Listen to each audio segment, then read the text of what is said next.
Merlin D'souza, which makes me clearly Goan and daughter of the soil. Okay, so yes, and when I got a call from Atul Churamani and the Nesco team, and they said this time we're doing folk fusion, and being a musician, well, I've traveled a lot doing folk music. I have an all-female band. We do folk music yet again, and so I just jumped at it. And what better way than to present Goan folk music? So yes, so traveling a lot, performing as a musician has given me a lot of experience to form various bands.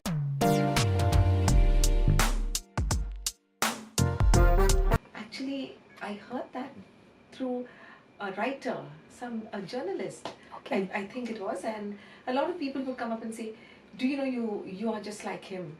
So I said, no, that's I mean, let's respect Mr. Rahman, and he's amazing, Of course, he's amazing. But I guess we both have classical background, Yes. also, and both of us know the greats, the legends like Mozart and Beethoven, and Bach and Rachmaninoff, and since I've studied all that kind of music, and when Rahman has studied that kind of music, and we try to filter those sounds into our music. If you know, Rahman does a lot of reggae. Correct. And a rock and pop. So that comes from knowing pop, knowing classical, knowing various genres of music, and then you fit it into your music. So some years ago, I was called as an assistant music director to do a Bollywood movie, and so there it was. I was part of Kabhi Khushi Kabhi Gum. Yeah. And so when the director said, "Can you give us a different flavor?" So I said, "Okay." So we did this.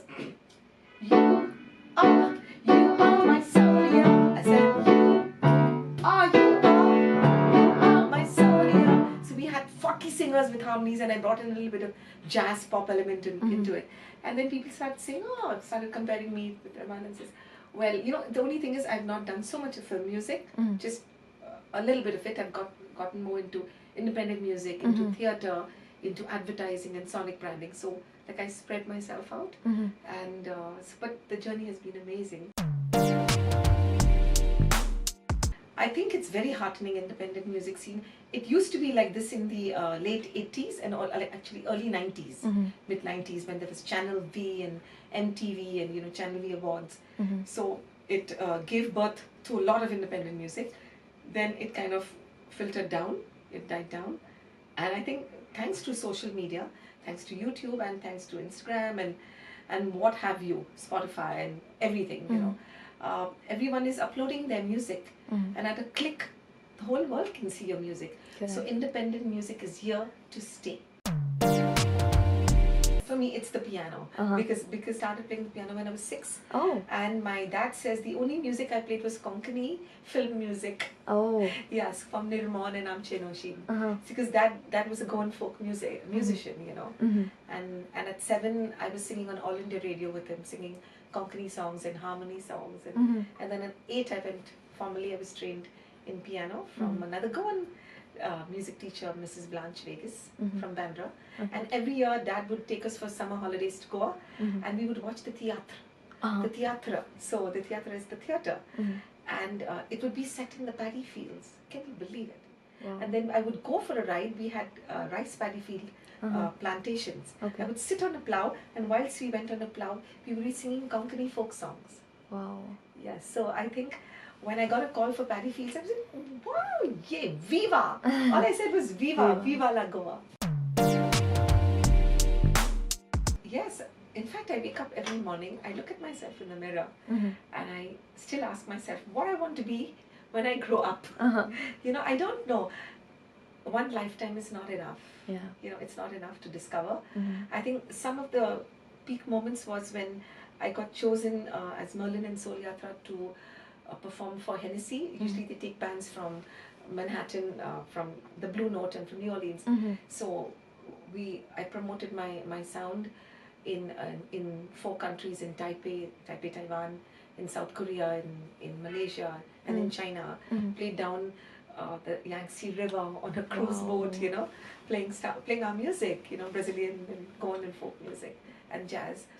and that's been a great highlight, performing, and with another fabulous musician who I really respect and adore, Shubha Mudgal. You know, traveling with her, performing with her has been an eye opener because it exposed my, you know, my musical sense to fusion and bandishes and padans and Hindustani music, which we'll be using in our festival on Viva La Goa too. To be a successful musician, I think the mantra is really simple, is combining technique, which means you got to practice, yeah, combining passion. You should never stop having passion. Got to have passion, and overcoming any tight corners that you face, looking at the tight corners as a stepping stone. So you handle your tight corners positively, have the passion with the talent, and talent is nothing without technique. Correct. You got to have all of this. Combine it and never give up, because I've been through tight corners where I was told as a young girl, you know, just play piano, don't play the synthesizer, you can't afford to buy keyboards, don't do this, from stalwart musicians. But never stopped me.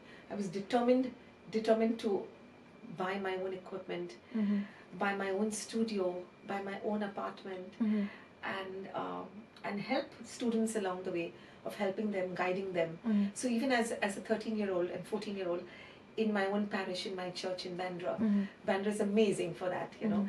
And I would train youngsters, even though I was the same age, conducting church choirs, playing in a church, playing gospel music.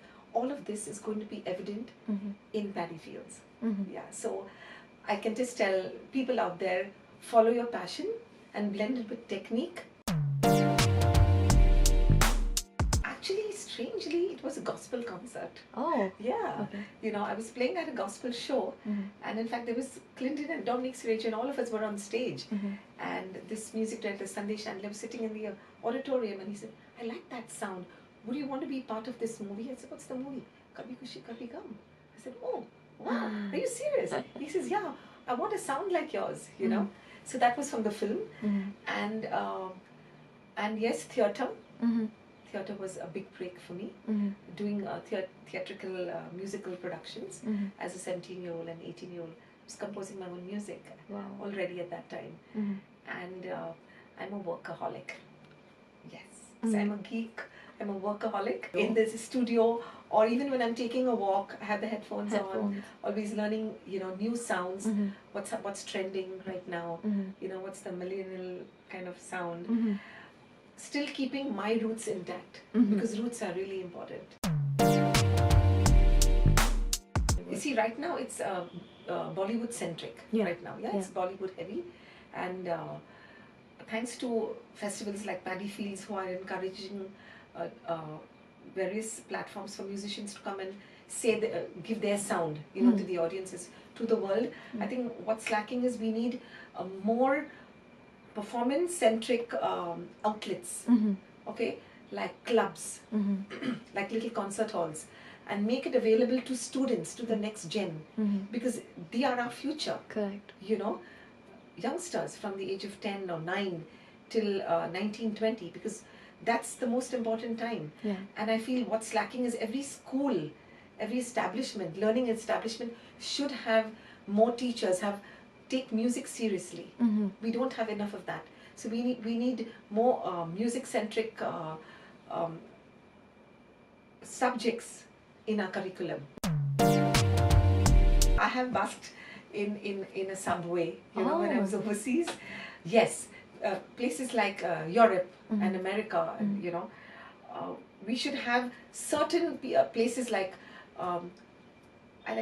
I think any kind of place, whether it's Hindustani, whether it's pop, whether it's Western, you know, in a particular neighborhood, like along the promenade in Bandra, or along an avenue, like say in Malad, or along the promenade in South Bombay. It could be anyway. It could be in Ghatkopar, Navi Mumbai. It could be here.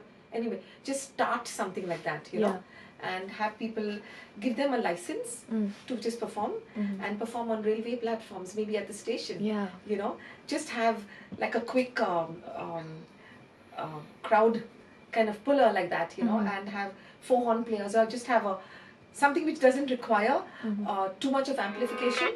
And music companies should encourage it, and they should gift certain places walkways, like a little amplifier, a little mic, so someone can just come up and do their piece if they can't afford to, because there are many musicians who are so talented but can't perform and do not have an avenue. So channels will pick this up.